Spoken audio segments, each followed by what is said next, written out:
this is like a football match, a 2 days football match, and you have to shot the first penalty. So all the pressure is with you, basically, because if you start well, the conference will go high. But no, honestly, we join you as first speaker because we think that you will give us an overview how to create new businesses and disruptive businesses. So we're very happy to have you with us. Luke is a fellow of Frog Design. He's from Australia. We are very happy to have you here. Good luck, Luke. Thank you, Pablo. Hello, everyone. How is everyone? Feeling good? Pablo told me I'd be kicking off last night the whole football thing. So I had a few drinks. I'm from Australia originally, but based in New York now. And I'm a fellow at Frog Design. And I also teach at New York University, Stern School of Business. And once I get the slides up, I'll tell you a bit more about that. But I'm really here. 1 second, just in case there are simultaneous translation devices outside. Does someone want translation? Okay.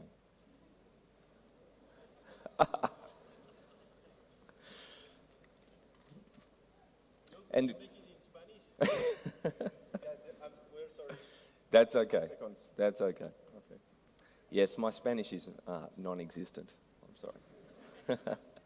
Oh, the translation's working now, I see. So I'm here. I'm delighted to be here in Madrid. I'm very excited to be talking about innovation and a way of thinking which is of critical importance to innovation. It's a way of thinking that I've just written a book about. The book is called Disrupt. And it's about a way of thinking that surprises the market again and again with unexpected solutions. A way of thinking that produces unconventional strategies that leaves competitors scrambling to catch up. A way of thinking that turns consumer expectations on their head and can take an entire industry into its next generation. It's a way of thinking I call disruptive thinking, and it is really the key ingredient for innovation. It is where innovation starts.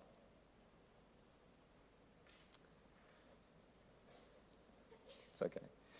In terms of where innovation starts, you often hear the word competition come up. So when I'm discussing what innovation means and why you do it, a lot of people say it's because we want to gain an edge on the competition, right? Differentiate our products, our services, our business model to gain an advantage over a competitor. But what I've discovered in those conversations is that people have a very outdated notion of the word competition. If you go back to the history of the word competition, where it started, it comes from the Latin verb meaning to seek together, meaning we choose to run in the same race. And that's how many people are still approaching their business, choosing to run in the same race as their competitor, playing the same game. And this is why we have so much incremental differences in otherwise identical products, which is making it very hard for consumers to understand the difference between shallow, superficial novelty and really deep, meaningful change. So the first thing about thinking differently, about thinking disruptively, is to change your definition of competition and think differently about the business you're in.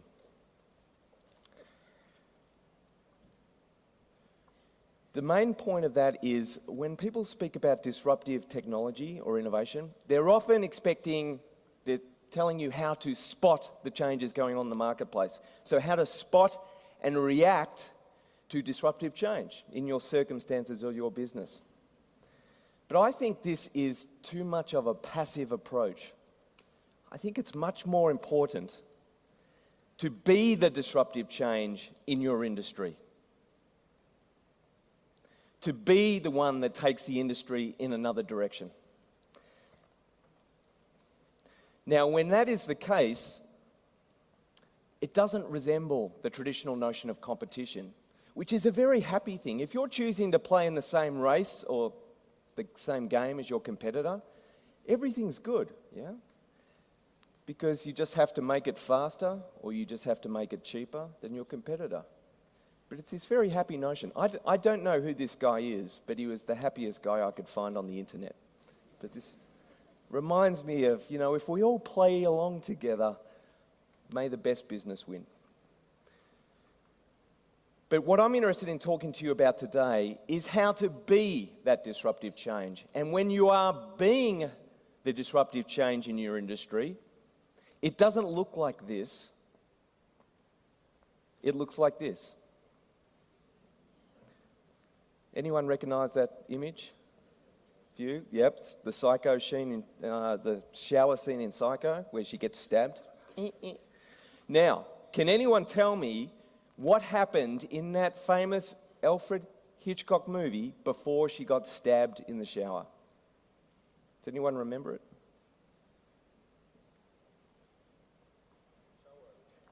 Yes, she got stabbed in the shower. But before that, and I hardly get this answer from anyone, no one can remember where the film started. She had stolen a suitcase of money and was on the run. So the film started out as a caper film. Everyone was wondering, when are they going to catch her because she stole the money? Then she got stabbed in the shower, and all of a sudden it was like, who did that? Why was she killed? They didn't even know about the money in the car. And it took the film in another direction. And this, in Hollywood terms, is known as a turning point. All good films have them. A turning point catches the audience by surprise with something unexpected, and it takes that film in another direction. And you're curious to see where it's going. Now, turning points don't just exist in films, they exist in businesses, in industries, in segments. Your job as an innovator is to find the turning point for your market, your segment, or your category, to take it in another direction. And this is normally the sort of thinking that small-scale enterprises and startups are best at, right? Innovations normally come from outsiders. However, the world is changing. You're going to hear a lot about this in the conference over the next couple of days. We're no longer, we've been through the agricultural age, we've been through the industrial age, we've been through the information age, but we have left the information age. So the age that you have been educated for, we have moved beyond it. We are now entering, or have entered, what's often referred to as the creative age, the conceptual age, and many call it the disruptive age. Because many of the certainties that we understood about business no longer hold true in this new age. And everybody, no matter what role you have in your organization or your business, everybody has to develop a comfortable fluency with the skills of creative thinking and innovation. And this is very hard to do because we're educated out of our creativity. But we never used to be that way. It was Picasso who once said that every child is born an artist. The problem is to remain an artist when one grows up. Isn't that true? You watch children playing. They are busy designing and experimenting approaches to their world. But then as they grow, they learn the adult way of doing something, the right way of doing something. And their design motivation fades away. And then when they go out and go to school and we go through our education system, again, our creativity is educated out of us as we learn the right way of doing something. It's what the cognitive scientists call patterns of perception, and we all have them. The more experienced you are in a certain field, the stronger are your patterns. The better you get at something, the stronger your patterns are. Now, to show you how powerful these patterns are, I want to show you a quick clip from a movie. Now, who here has seen a very famous film called The Shining? Raise of hands. Okay. Maybe half the audience. For those who haven't seen it, this is one of the scariest films ever made, right? Based on a horror novel by Stephen King. As you can see, this woman is not having a good time. There are knives involved. It's very scary. Now, they had a competition a couple of years ago for editors of films. The rules were simple. They had to take a famous film and create a new trailer for it, which would shift your perceptions of what that film was about. So shift it from one genre into another. And this is what the winner came up with.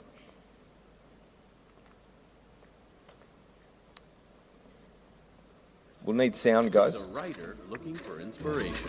Lots of ideas. No good ones. Meet Danny.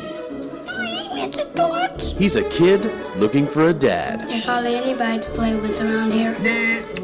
What's up, Doc? Jack just can't finish his book. I don't want to sound melodramatic, but there's no way to make it economically feasible. Here's to 5 miserable months. But now, sometimes what we need the most is just around the corner.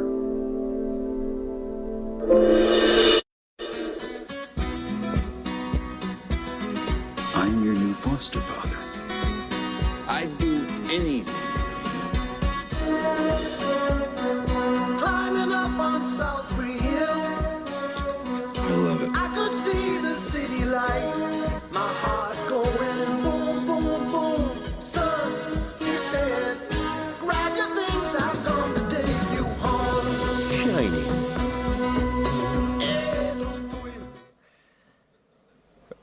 I actually saw The Shining after I saw that trailer. I was in for a shock. Now, it was easy for the creators of that to shift your perceptions.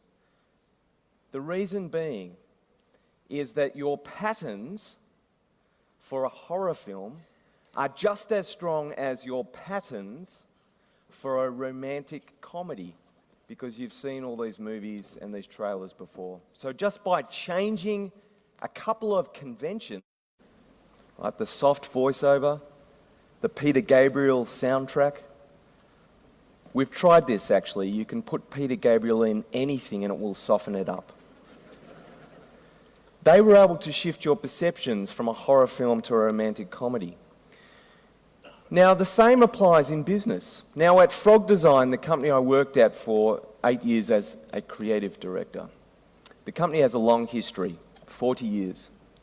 We started out working for Apple and Steve Jobs very early on a project called Snow White and the Seven Dwarfs. And this is the original paperwork from 1982. Now, normally, well, I should say, this project actually led to the development of the Apple Macintosh SE.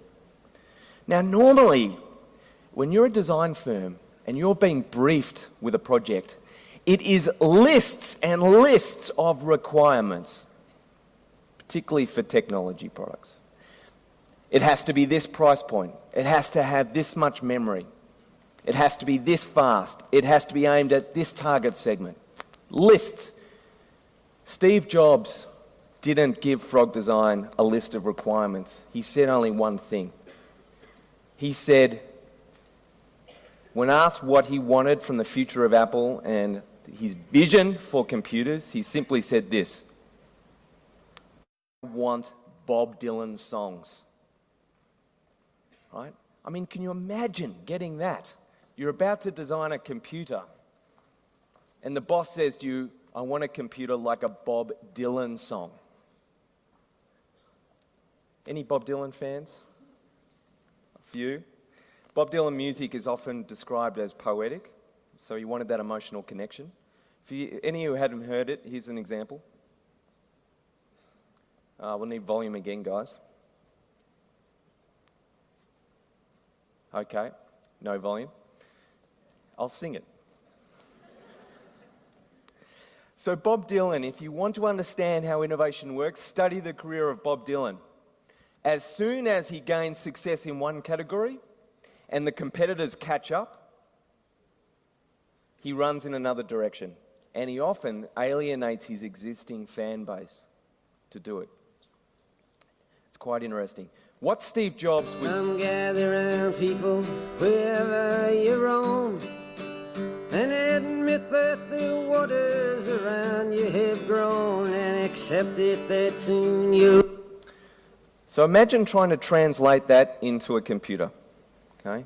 Now what Steve Jobs was doing was he was making an intentionally unreasonable statement to get our thinking flowing in a new direction. And this is very important, very important. This is the difference between prediction and provocation. If you're saying to somebody, what if a computer was like a Bob Dylan song? That is what we call a disruptive hypothesis. And it differs significantly from our normal meaning of the word hypothesis.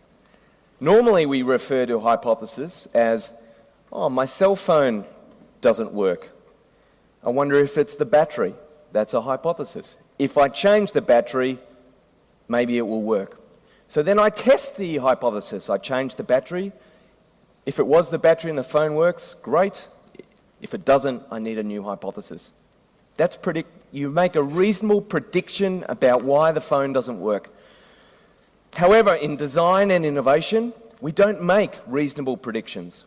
We make unreasonable provocations. So in this cell phone example, what if my cell phone didn't need a battery at all? That would be an unreasonable provocation. Now, I'm here today to tell you that there is far too much prediction going on in businesses around the world and far little provocation. And anyone who is engaged in innovation needs to develop comfortable fluency with the skills of deliberate provocation. It's the difference between looking at something and saying why, or dreaming something that doesn't exist and saying what is. And the difference is profound. And you can see examples of businesses in every industry that have started with this sort of disruptive hypothesis. Socks. Think about socks. How often have we worn socks or bought socks in pairs and they match all around the world? That's our expectation. A friend of mine was at dinner one night and they came up with the idea or the hypothesis and said, what if somebody sold socks in sets of 3 and none of them match? Everyone thought it was a crazy idea. That's not usable. Who would want socks that don't match? However, they pursued that, experimented with it, and started a company called Little Mismatched. And they sell socks in sets of 3, can't buy them in pairs, none of them match. And they're a hit with tween girls, 9 to 12-year-old girls. Now they're into furniture, they're into toys and other things. Soda or soft drink. Okay, we take for granted, our expectation is that soda is inexpensive, it tastes good, and it's advertised as aspirational. Okay, Coke and Pepsi wrote the rule book on aspirational marketing. You know, this isn't a can of soda, this is American democracy. till somebody came up with a disruptive hypothesis and said, what if soda was expensive? What if it tasted bad? And what if it was advertised as functional? So we're not going to tell you this is going to change your life. We're just going to tell you it's going to give you a boost when you need it. Any guesses? Red Bull. Okay. Placed no importance on taste, launched at double the price of Coca-Cola, and totally moved away, a radical departure from aspirational marketing. Rental cars. This is an example that used to drive me crazy. How many times have you rented a car and they only rent by the day and you bring it back a few minutes late and they charge you another day? The expectations are the same. They have to see the customer has to fill out paperwork, and they rent new cars by the day. Disruptive hypothesis: what if we didn't have to see the customer? There was no paperwork for them to fill out, and they could rent cars by the hour. Now, this is a big example in the United States, and I know the car sharing model started in Europe, but Zipcar have put their own spin on it. Now they have 85% of a very, very large market. And this is what disruptive innovation does. It gives you a very long lead time over your competitors. And a great disruptive strategy will always have the competitors scrambling to catch up. So Hertz and Avis, two other big car rental companies, are scrambling to catch up. What I've talked about today is just one step in the process for innovation, but this is where disruptive innovation starts. It starts with a disruptive hypothesis. You then have to take that hypothesis and you have to work out how that is going to become a viable business opportunity. You have to take that opportunity and then turn it into a usable idea.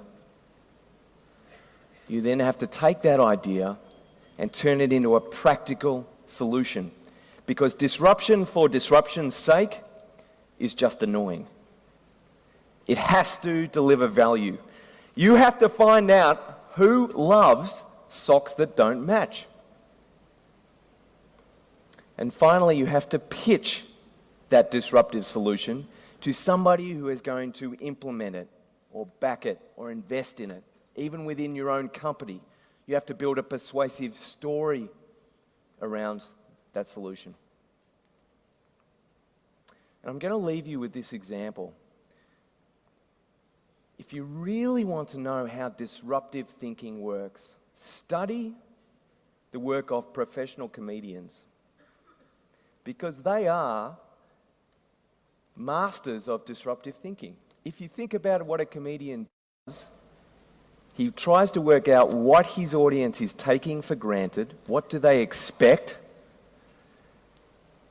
and then he changes that expectation. He surprises them with something unexpected, and that's where the humor comes from. So watch how they work. Now, this is a comedian from London called Eddie Izzard, and I'm going to show you a clip from Eddie. Now, in this clip, you will hear Eddie's voice, but what you will see is a Lego animation. Somebody with a bit much time on their hands has created this animation of what Eddie's saying. Now, what he's talking about in this comedy is the Church of England, okay, as a religion. And he's really on a rant about religion, but what he's saying is the Church of England is not a very scary religion. You know, if you don't obey the principles that the Church of England puts forward, nobody's really scared about the consequences. So he flips that expectation on its head and he says, what if they were a scary religion? What if they had an extreme point of view? What would happen? This is the other thing about comedians. They play that through. They take the hypothesis and they bring it to life for the audience. And it is the same for innovation in a business. Take the hypothesis and imagine that working through moment to moment. So his extreme provocation for the Church of England is you must have tea or cake with the vicar once a week, or you die. And then he plays that through. So guys, we'll need sound for this as well. But you can't do that in Church of England. You can't say, you must have tea and cake with a vicar or you die. You can't have extreme points of view. You know, the Spanish Inquisition wouldn't have worked with Church of England. Talk, will you talk? But it hurts. Well, loosen it up a bit, will you?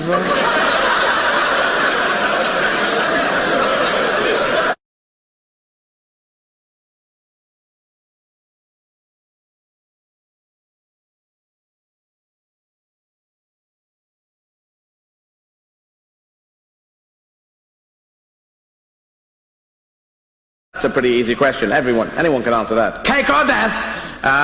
Cake, please. Very well. Give him cake. Oh, thanks very much. Very nice. You, cake or death? Cake for me too, please. Very well. Give him cake too. We're going to run out of cake at this rate. You, cake or death? Death, please. No, cake, sorry. You said death first. Death first. No, I meant cake. Oh, all right. You're lucky I'm Church of England. Cake or death? Cake, please. Well, we're out of cake. We only had 3 bits and we didn't expect such a rush. So what do you want? Well, so my choice is or death? Well, I'll have the chicken then, please. Taste of human, sir. Would you like a white wine? There we go. Thank you very much. Thank you for flying Church of England. Cake or death? The potential for reinvention is all around us. We are still surrounded by products, services, and business models that were based on decisions made over 50, even in some cases 100 years ago. So the potential for reinvention is all around us. It is an incredible time to be thinking about how to structure or restructure your business, your life, even your community in new ways that create value. So please enjoy this moment, enjoy the possibilities. Thank you. Thank you for your attention. Thank you.